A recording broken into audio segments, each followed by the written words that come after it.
The Lord knows who are His, and He will leave none of them behind. Nakabalo ang Ginoo kung kinsang mga iya. Amen? Kung ang Diyos nakaila, ako sa akong karnero, akong karnero nakaila sa akong tingog. Pagbuwan sa mutingog na ang Ginoo, pagbuwan sa pulong sa Ginoo, ato madunggan, kita nga mga karnero, ganahan kita maginaw. Ngunit ang pag-insunan ng mga karnero sa Ginoo, bisan asa nga lugar, bisan unsang orasa, basta iskutan na gani ang iyang mga pulong, ganahan kita maginaw sa pulong sa Ginoo. Pero ang kalibutan makaisuunan, imbis pulong sa Ginoo makita o madungog niya sa Facebook, ibali nila sa lain, katog yung mga katawanan makaisuunan, ang ilang ginatanaw. Malimtan na nila ang mga pulong sa Ginoo, makagdasin sila, gusto sila, sige, kabitin ko sila sa tao.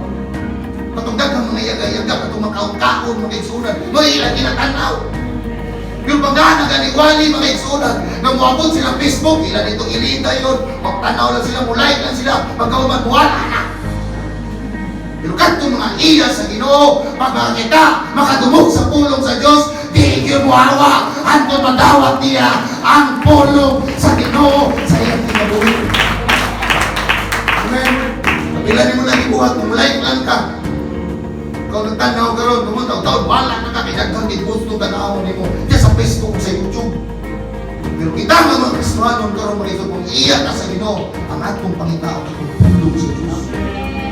Ay ang akong mga karnero na kaibalo sa akong tingog. Pag makadungog kitang tingog sa Facebook, sa YouTube, na tingog sa Ginoo, tingog sa mga alagad sa Diyos, paminawa ison, ay naray mensahe sa imong kinabuhi. Ayaw lib, ayaw kawa, paminaw sa pulong sa Ginoo, hantod madawat nimo ang imong tubag sa